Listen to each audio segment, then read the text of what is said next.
Hello dear students, अपना जो PYQ series चल रही है CGL Tier 1 2024 के एग्जाम्स हुए हैं, जो उनकी जो सॉल्यूशन सीरीज चल रही है उसमें बेटा अपना कारवां अपना कहाँ पहुंच चुका है। 12 सितंबर 2024 थर्ड शिफ्ट में आ चुके हैं, ठीक है ना। तो आपका ज़्यादा टाइम वेस्ट नहीं करते हुए मैं आपको क्वेश्चन नंबर 1 पे लेके चलता हूँ, है ना। आई होप आपकी स्टडी अच्छी चल रही है, आप लोग फिट एंड फाइन हो। तो ज़्यादा टाइम वेस्ट नहीं करते हैं भाई, चलो अपने क्वेश्चन नंबर 1 पे चलते हैं। क्वेश्चन नंबर 1 बेटा अपना क्या बोल रहा है। क्वेश्चन नंबर 1 अपना क्या बोल रहा है। Select the option that correctly expresses the given sentence in passive voice. Passive voice वाला सवाल है बेटा, है ना। तो सवाल क्या दे रखा है, I will never overlook this creativity, ठीक है। तो क्या दे रखा है, will plus never, will plus overlook, है ना। विल प्लस ओवरलुक दे रखा है। तो जब बेटा मोडाल दे रखा है, हमें क्या दे रखा है, मोडाल, और इसके बाद में वर्ब की पहली फॉर्म दे रखी है, तो क्या लगा दो, मोडाल प्लस बी और मेन वर्ब की थर्ड फॉर्म लगा दो। तो जिसमें विल मिल जाए और बी लगाया हुआ मिल जाए और ओवरलुक्ड मिल जाए, है ना। तो देख लो, विल बी ओवरलुक्ड, यही हमारा आंसर हो जाएगा। इसमें देखो क्या दे रखा है, नेवर नहीं लगा रखा, इसमें देखो नेवर नहीं लगा रखा, जबकि इसने नेवर दे रखा है। यहाँ पे बीइंग लगा रखा है और इसमें इसने नोट लगा रखा है, नेवर भी लगा रखा है, तो गलत हो ही जाएगी, अपने आप ही गलत हो जाएगी। समझ में आ गई बात। तो फर्स्ट ही हमारा आंसर हो जाएगा। चलो बच्चा क्वेश्चन नेक्स्ट देखते हैं भाई। नेक्स्ट क्वेश्चन में बच्चा क्या दे रखा है इसने, select the option that can be used as one word substitute for the given words, given group of words।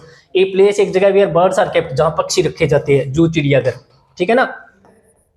Aviary, ठीक है, सेंचुरी और हाइव।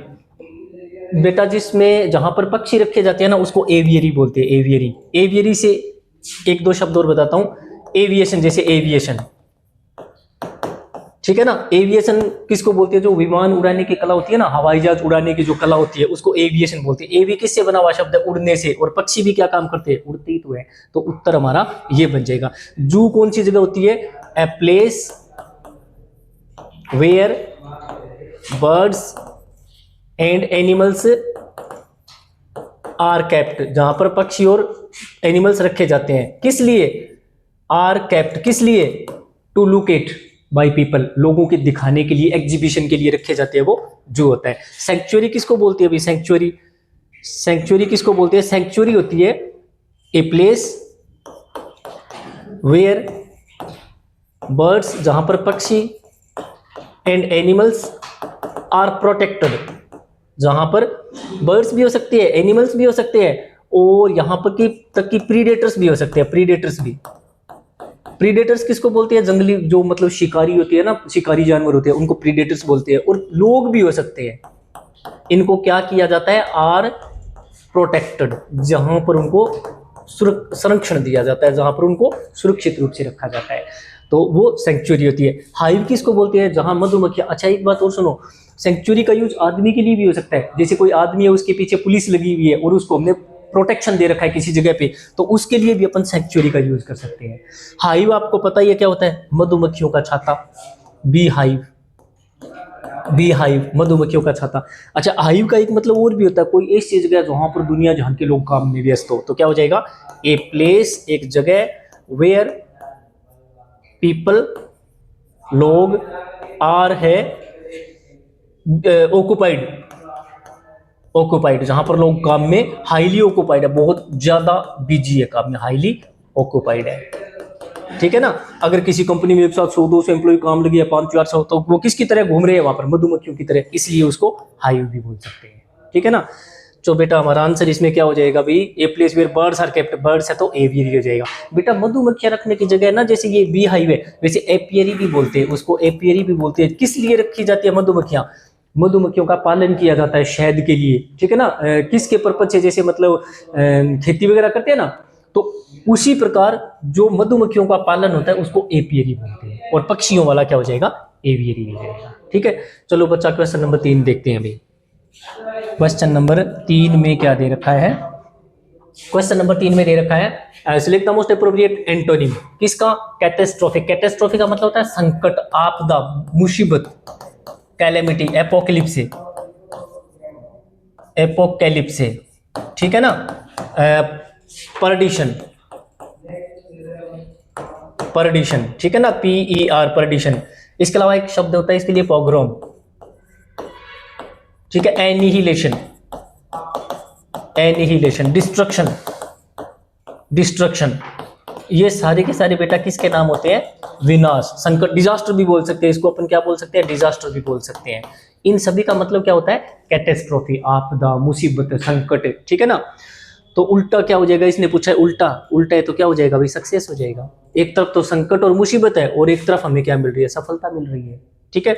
नर्चर, नर्चर करने का मतलब होता है चीजों का पालन पोषण करना, फोस्टर करना, फोस्टर करना, नॉरिश करना। जब आप शैम्पू वगैरह लेके आते हो तो उस पर लिखा होता है ना नॉरिशमेंट, कि ये आपके बालों को क्या देता है? नॉरिशमेंट। तो वो किससे बना है? नॉरिश से बना हुआ शब्द है, नॉरिश, ठीक है। इमेक्युलेट, जिसमें कोई कमी नहीं होती, एकदम शुद्ध, प्योर, जिसको अपन क्या बोल सकते हैं? प्योर। चेस्ट, ठीक है, ठीक है ना, इसको वर्जिन भी बोल सकते हैं, ठीक है ना। ये हो जाएगा बेटा, ठीक है ना। इन सभी का मतलब होता है इमेक्युलेट। डिजास्टर का मतलब क्या होता है? डिजास्टर का मतलब कैटेस्ट्रोफी ही होता है, ठीक है। चलो बच्चा क्वेश्चन नंबर देखते हैं 4। क्वेश्चन नंबर 4 में क्या दे रखा है भाई?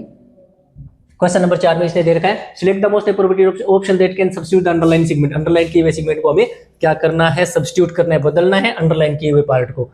तो shall carry out allocated responsibilities. Carry out करने का मतलब क्या होता है भाई? अप्लाई करना। जैसे किसी ने किसी को ऑर्डर दिया और उसने उस ऑर्डर को फॉलो किया तो उसको बोलते हैं कैरी आउट करना। इसका मतलब होता है फॉलो करना, ठीक है। किसको? रेस्पॉन्सिबिलिटीज को। तो इसके लिए क्या हो सकता है?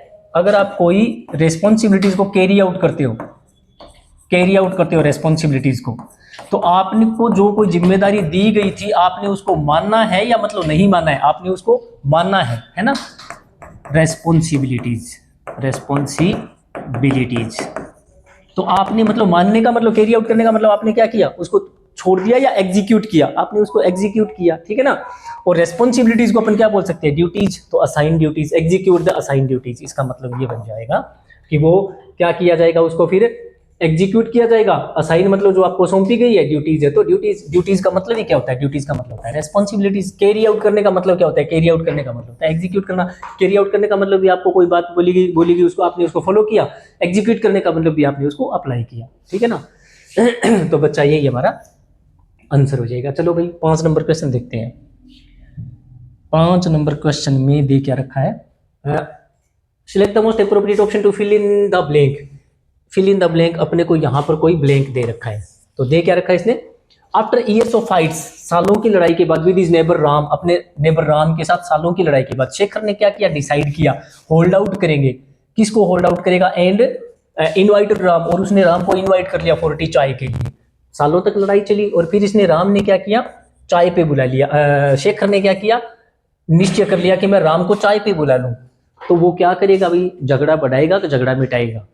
मतलब उनके बीच में शांति वार्ता हो रही है, रारा झगड़ा हो रहा है? शांति वार्ता हो रही है। शांति वार्ता के लिए यूज होता है होल्ड, थाम के रखना, ओलिव ब्रांच।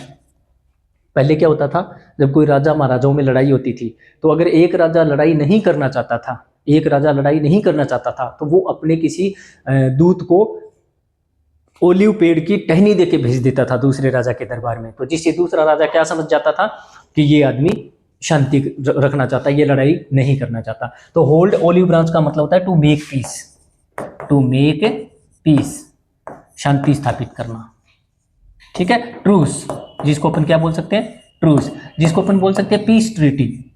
इसका मतलब हो सकता है पीस ट्रीटी। पीस का मतलब शांति और ट्रीटी का मतलब संधि या समझौता, ठीक है। पोकर फेस, पोकर फेस कैसा होता है?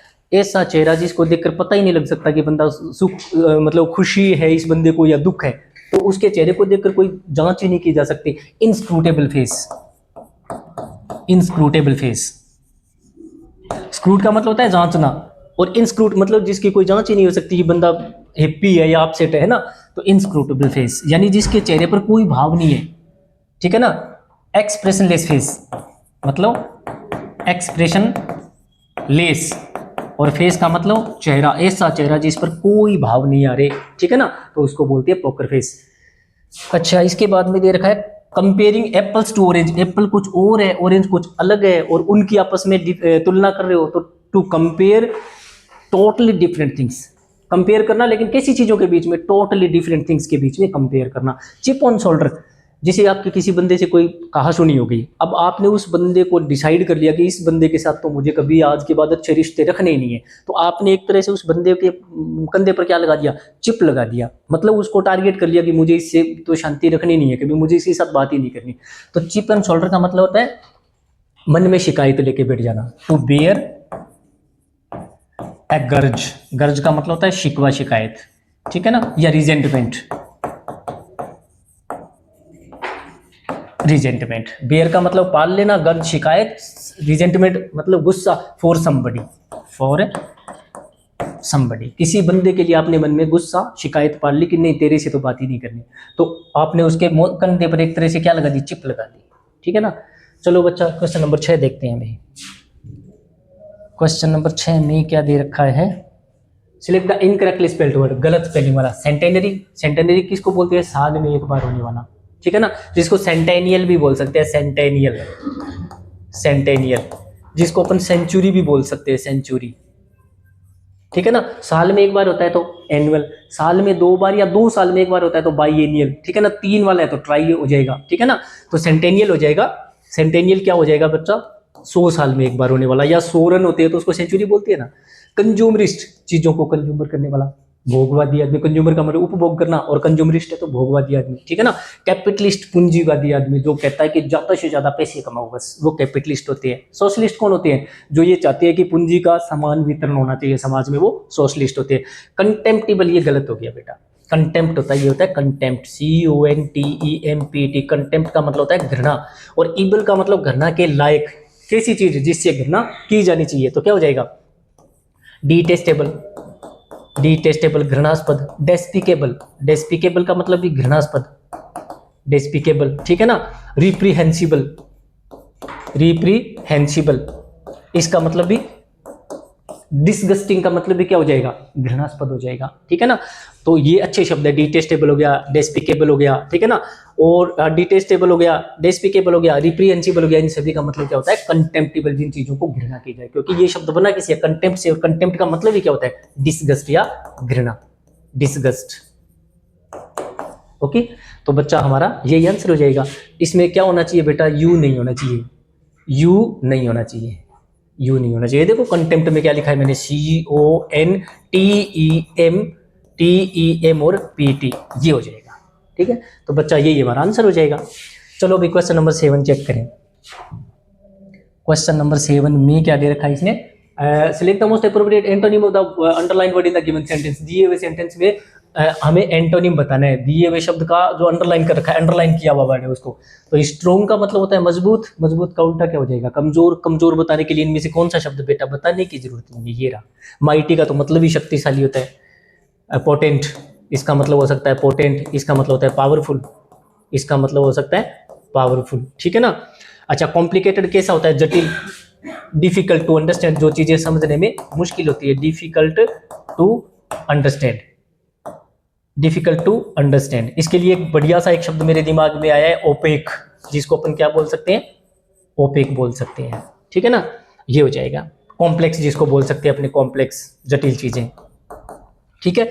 रग्ड है तो कैसा होता है, रफ एंड टफ, क्या बोल सकते हैं उसको, रफ, जिसको अपन बोल सकते हैं टफ, ठीक है ना, जिसको अपन बोल सकते हैं स्टडी, स्टडी, जिसको अपन बोल सकते हैं हार्ड, ठीक है ना। इन सभी का मतलब होता है बहुत ही सख्त, ठीक है ना।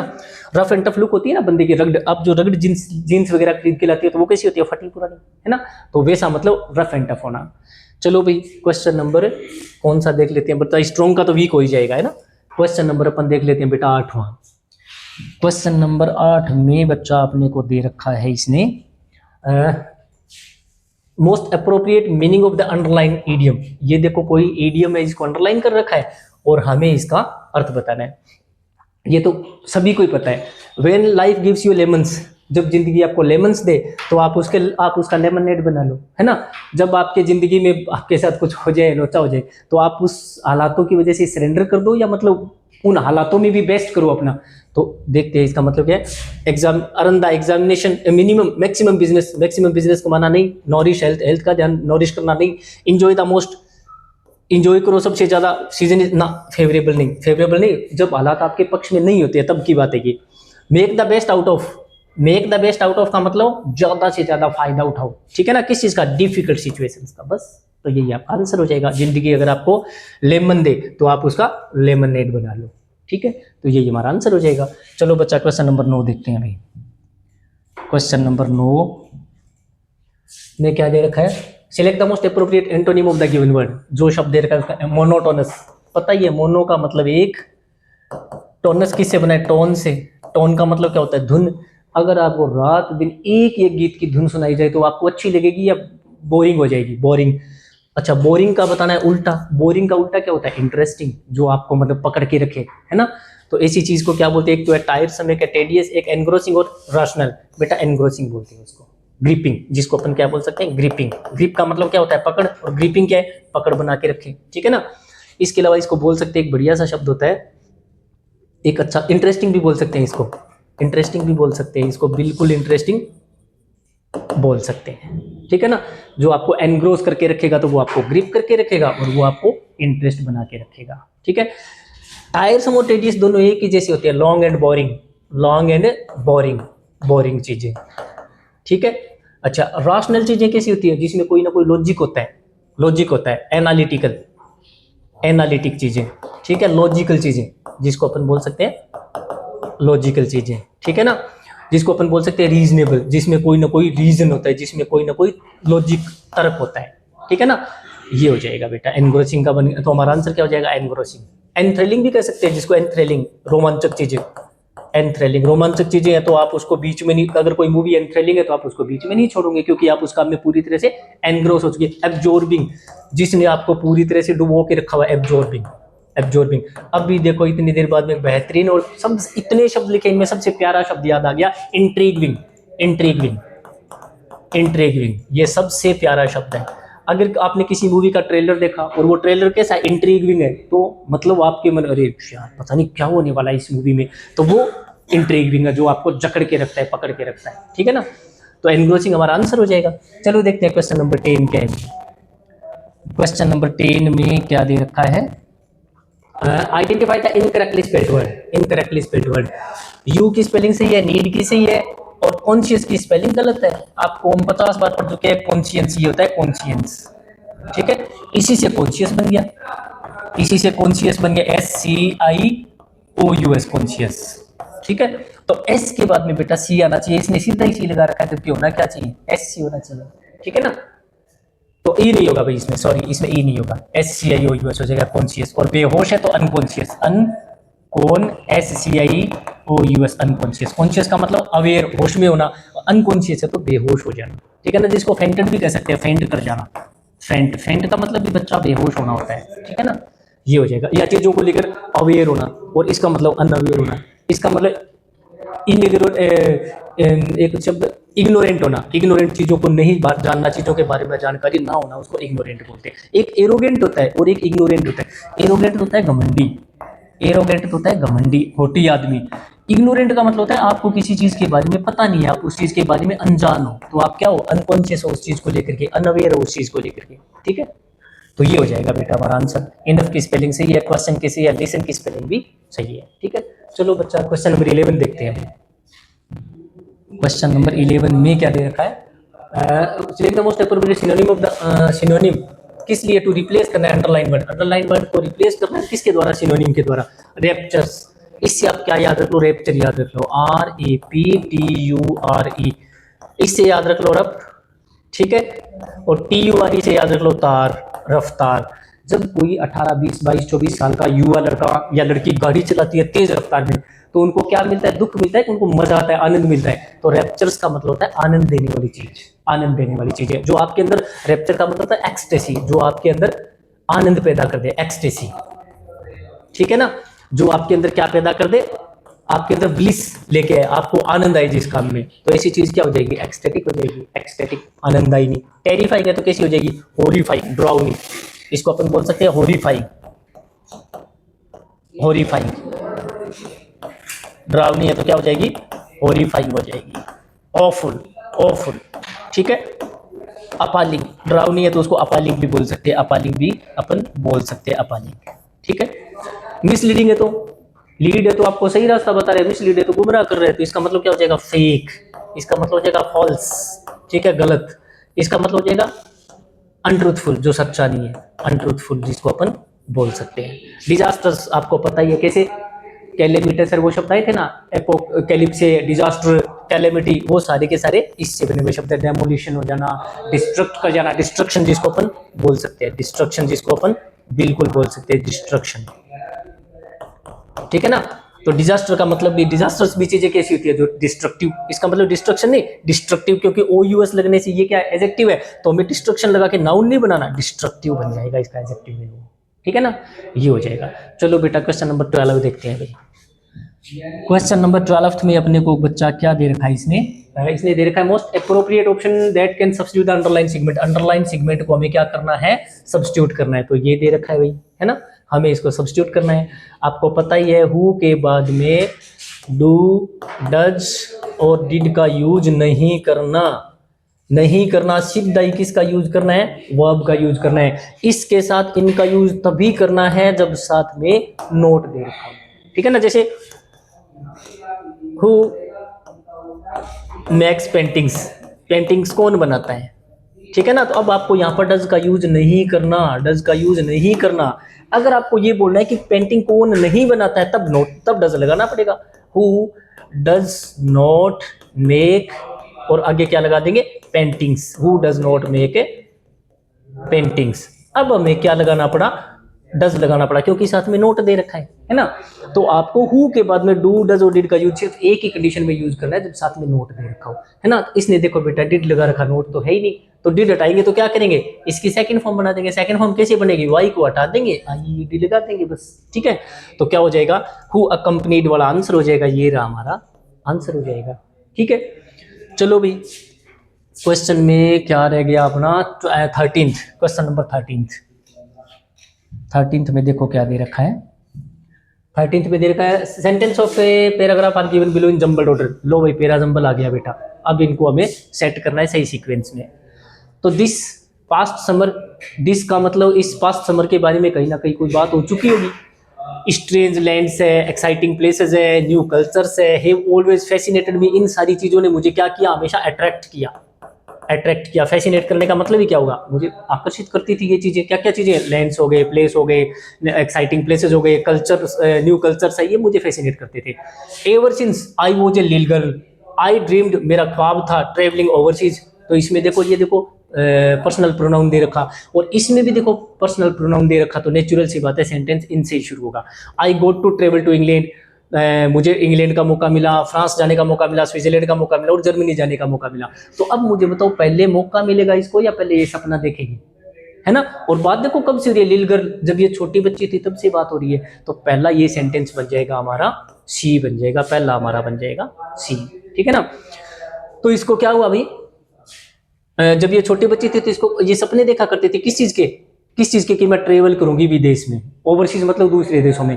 अच्छा, इसके पीछे कारण क्या था भाई, ये देखो दे रखा है ना सीधा सीधा कारण, कि इसके पीछे कारण क्या था, मुझे स्ट्रेंज लैंड्स, एक्साइटिंग प्लेसेस और नई नई कल्चर्स मुझे फैसिनेट करती थी। ठीक है ना।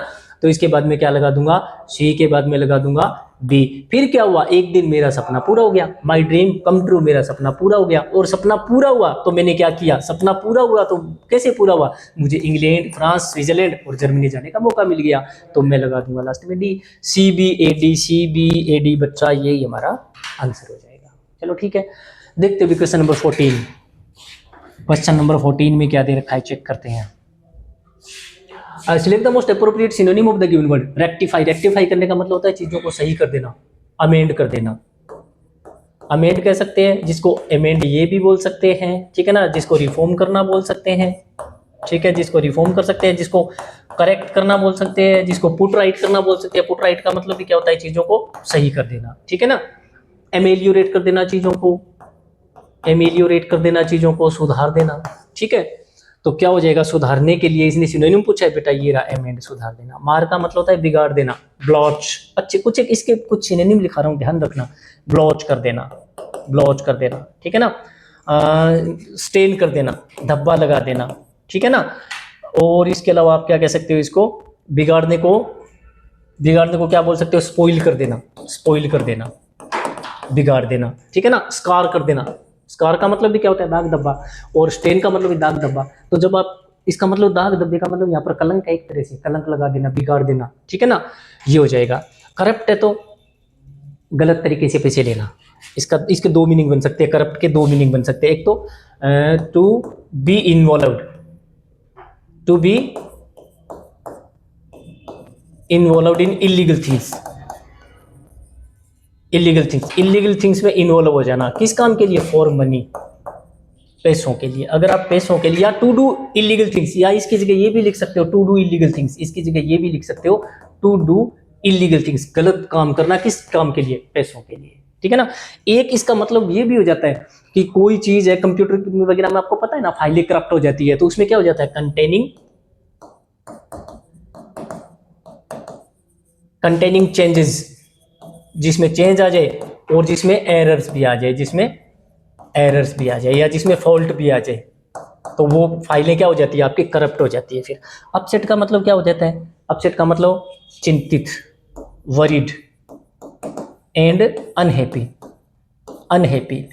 अच्छा, इसके अलावा अपसेट का मतलब तो मामला बिगाड़ देना भी हो सकता है, जैसे ही अपसेट माई प्लान, उसने मेरे प्लान को बिगाड़ दिया, तो क्या हो जाता है, टू मार। इसका मतलब भी वही होता है, मार। इसका मतलब भी मार होता है, नष्ट कर देना, अपसेट कर देना, किसी के प्लान को बिगाड़ देना। प्लान नहीं, किसी भी चीज को बिगाड़ देते हो तो आपने क्या कर दिया, अपसेट कर दिया। एक अपसेट का मतलब होता है बंदा चिंतित है और बंदा दुखी है, उदास है, ठीक है ना। तो भाई क्वेश्चन नंबर 15 देखते हैं। भाई क्वेश्चन नंबर 15 में क्या दे रखा है, क्वेश्चन नंबर 15 में अपने को दे रखा है, select the most appropriate option to fill in the blank. अच्छा, फिल इन ब्लैंक देखना भाई। टू द टिकट, टिकट को क्या करना है, कॉन्ट्रैक्ट करना है कि कंफर्म करना है कि कॉन्फर्म करना है कि कन्वेंशन करना है।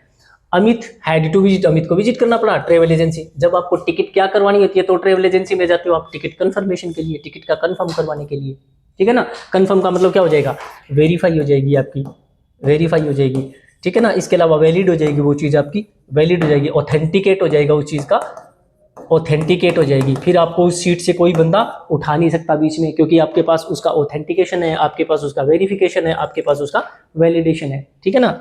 अच्छा, कॉन्ट्रैक्ट क्या हो सकता है, a legal written agreement, written agreement. आपने किसी कंपनी के साथ कोई काम करना चाहते हो और आपका उसके साथ क्या हो गया, कॉन्ट्रैक्ट हो गया, तो आपका रिटन एग्रीमेंट हो गया उनके साथ, लीगल, कानूनी। अच्छा, कॉन्ट्रैक्ट का मतलब चीजों को छोटा कर देना भी होता है। कॉन्ट्रैक्ट का मतलब चीजें सिकुड़ती है या बढ़ती है, सिकुड़ना। तो टू मेक या टू बी भी कैसे, मेक का मतलब बनाना और टू बी का मतलब हो जाना कैसा, smaller and shorter, smaller and shorter. Small का मतलब भी छोटा और शॉर्टर का मतलब भी छोटा, स्मॉलर और शॉर्टर हो जाना, ये भी कह सकते हो। इसके अलावा होता है कॉन्फर्म, एक तो होता है कन्फर्म, एक तो कन्फर्म, एक होता है कॉन्फर्म, किसी रूल और लॉ को फॉलो करना।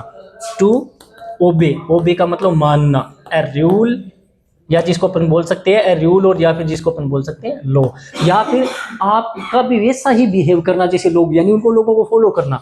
तो कैसे, टू बिहेव, व्यवहार करना, कैसे, द वे, बिल्कुल उसी तरीके से, किस तरीके से, अदर पीपल डू,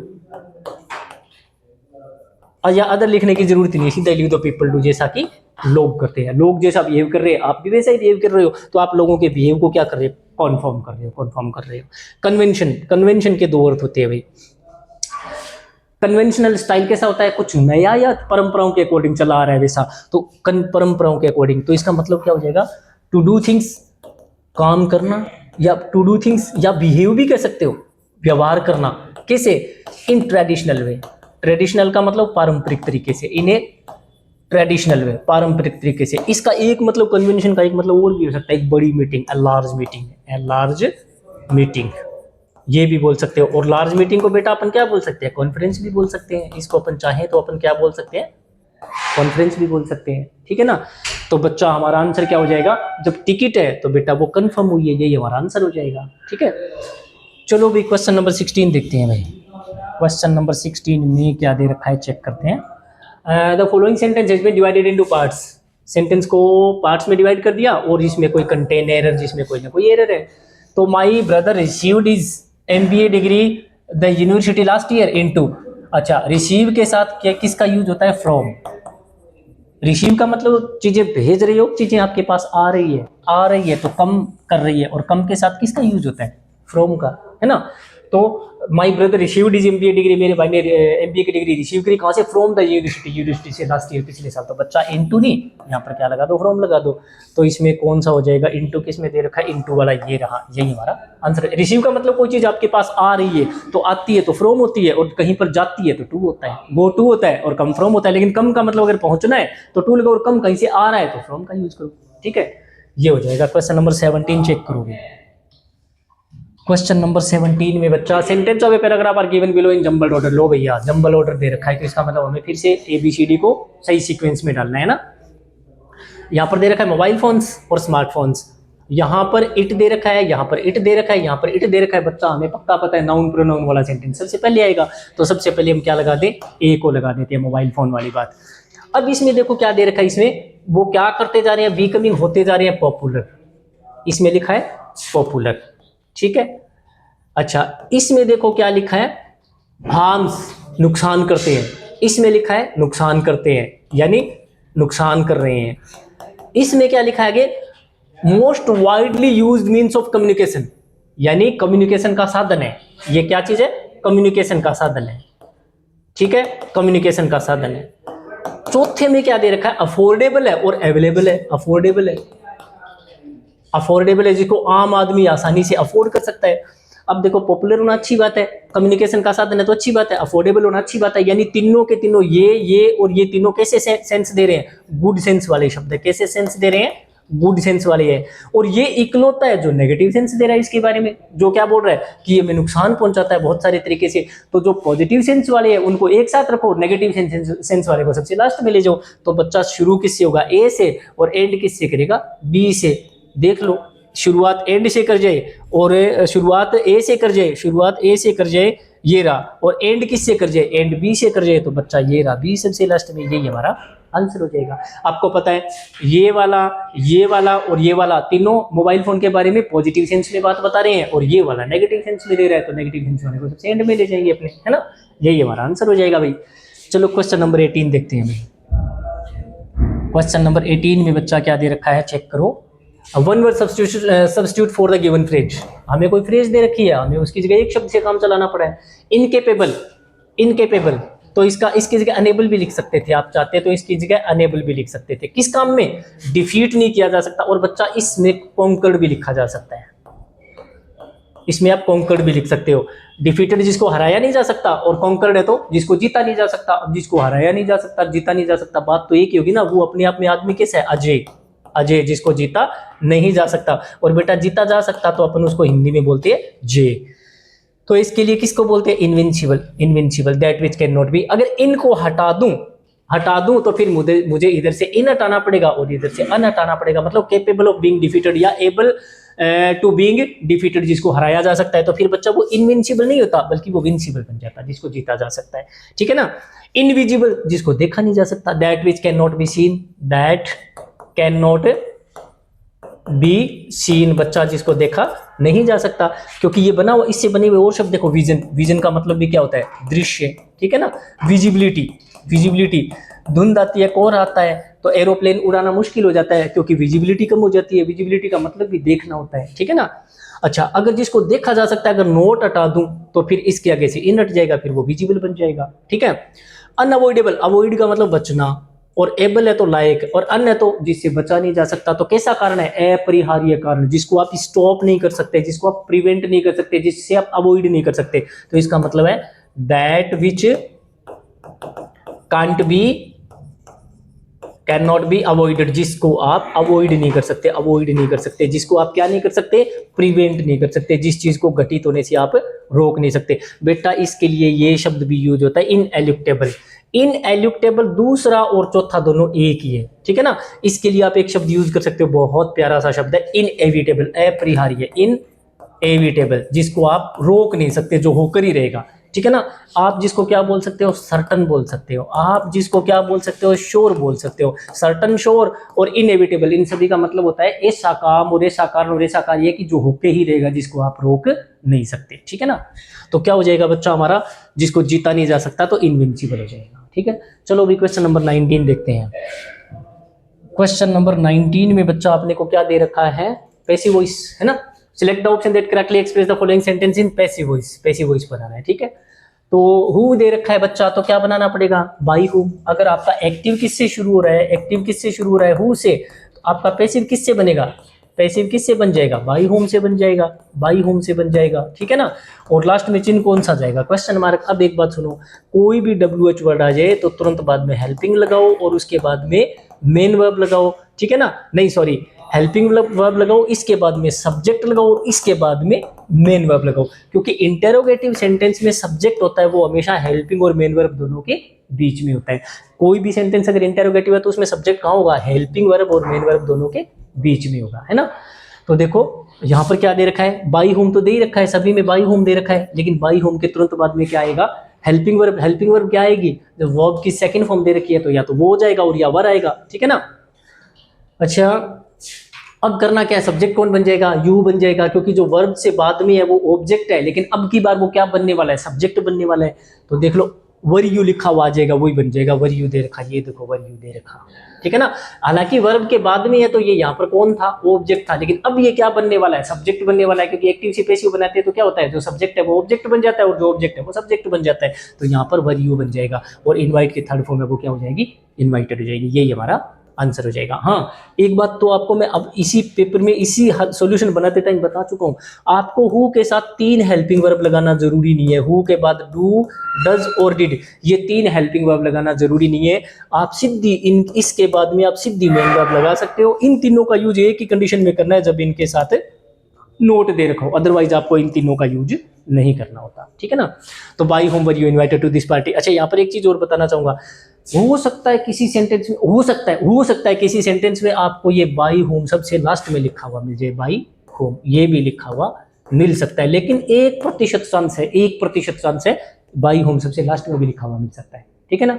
तो आपको उसको गलत नहीं मानना, उसको भी सही मानना है, ठीक है। चलो बच्चा क्वेश्चन नंबर 20 देखें।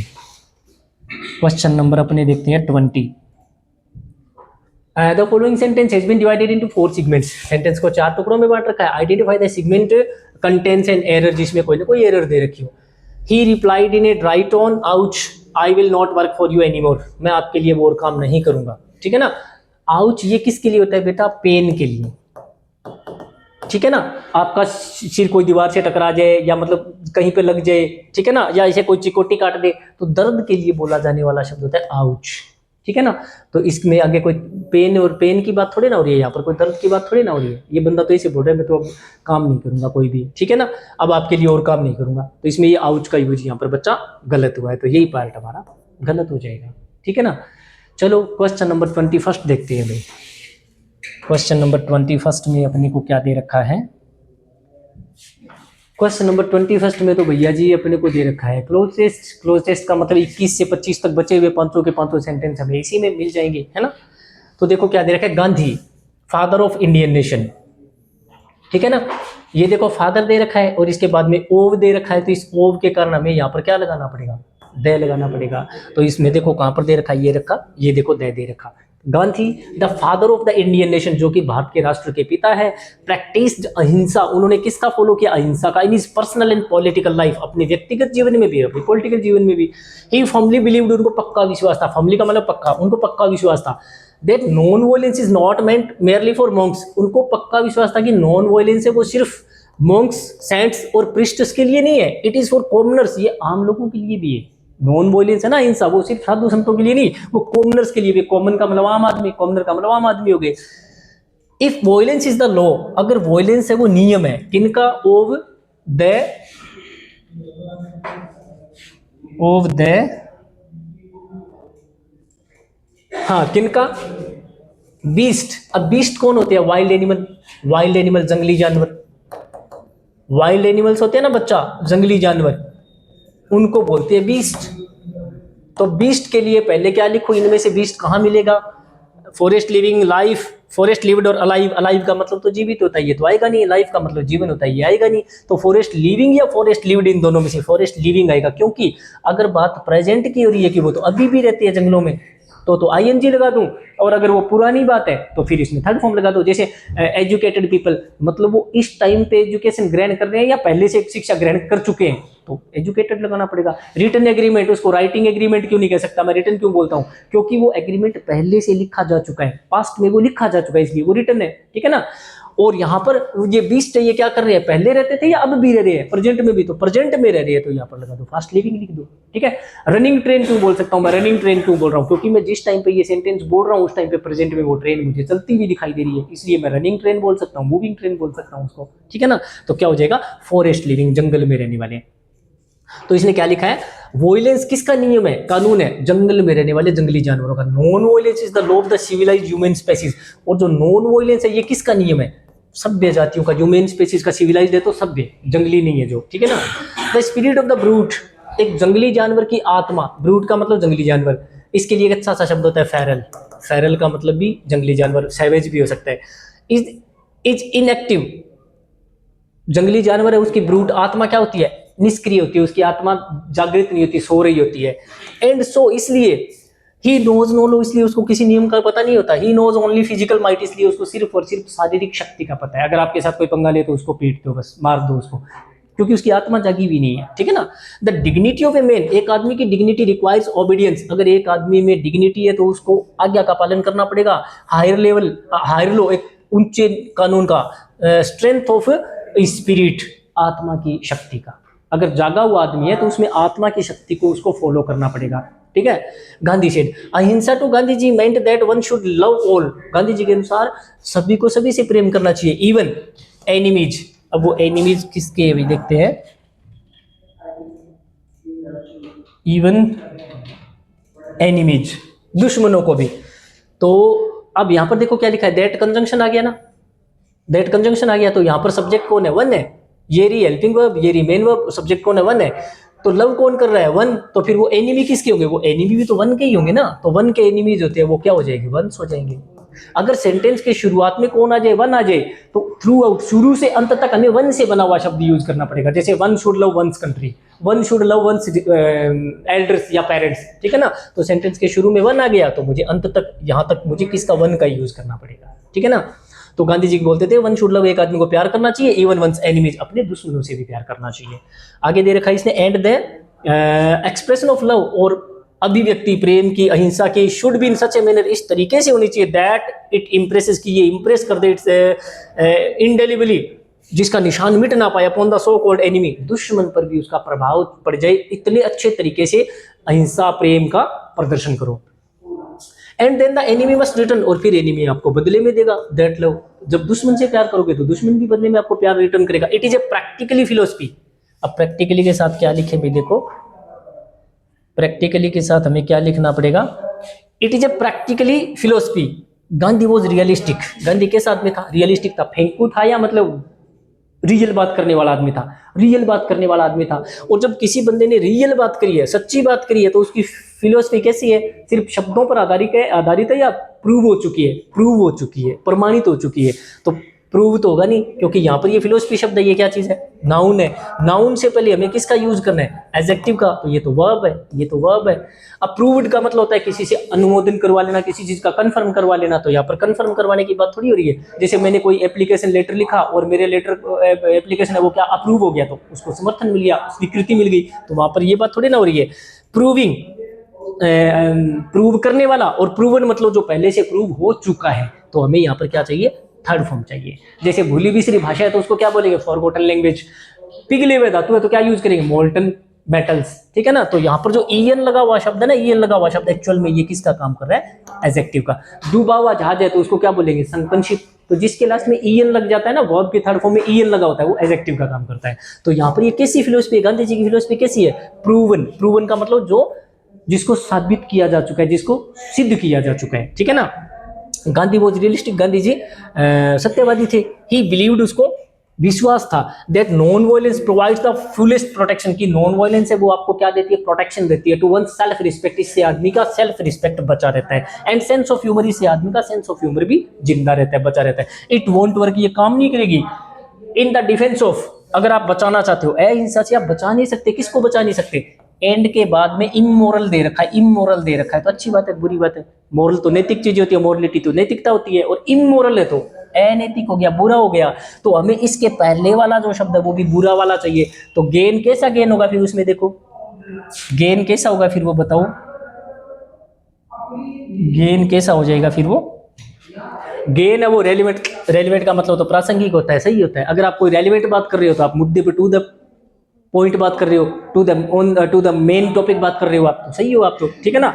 इल गोटन और इल विल और मोरल, मोरल का मतलब नैतिक होता है, गलत बात, मोरल तो अच्छी बात है। और हमें एंड के बाद में कैसा शब्द दे रखा है, एंड के बाद में हमें ये देखो बुरा शब्द दे रखा है, बुरा मीनिंग वाला, तो हमें इधर भी बुरा मीनिंग वाला शब्द चाहिए। इल हो सकता है, इल का मतलब होता है बुरा, और इल का मतलब होता है बुरा, विल का मतलब होता है इच्छा, दुर्भावना। इल विल है अगर आपके मन में तो किसी के प्रति दुर्भावना है, तो विल है ये तो नाउन है, विल है ये तो नाउन है, विल शब्द है ये क्या चीज है, नाउन है विल। और इल गोटन, गोटन शब्द जिसके लास्ट में ईएन लगा रखा है वो एडजेक्टिव है। गोटन का मतलब प्राप्त किया हुआ, इल गोटन मतलब गलत तरीके से प्राप्त किया हुआ, तो हमें तो चाहिए एडजेक्टिव, क्योंकि गेन से ये शब्द क्या चीज है, नाउन है, नाउन से हमें पहले एडजेक्टिव चाहिए। एडजेक्टिव भी कैसा सेंस देने वाला, गलत अर्थ बताने वाला, नेगेटिव सेंस देने वाला, इल गोटन हो जाएगा, इल गोटन। लेकिन आप अहिंसा के द्वारा बचा नहीं सकते, डिफेंस नहीं कर सकते। इल गोटन गेन्स, बुरे तरीके से कमाए हुए फायदे को, एंड इमोरल एक्ट्स, और आपके बुरे कर्मों को नहीं बचा सकते आप, अनैतिक कर्मों की रक्षा आप नहीं कर सकते। किसके द्वारा, अहिंसा के द्वारा। अहिंसा बचाएगी तो सिर्फ आपके अच्छे कर्मों को बचा सकती है, ठीक है। तो बेटा आगे पढ़ने की तो कोई जरूरत ही नहीं है, क्योंकि हमारे आंसर तो सारे बन चुके हैं, ठीक है। चलो बच्चा खुश रहिए, मस्त रहिए, स्वस्थ रहिए। अगले सॉल्यूशन के साथ मैं आप लोगों से फिर मिलता हूँ।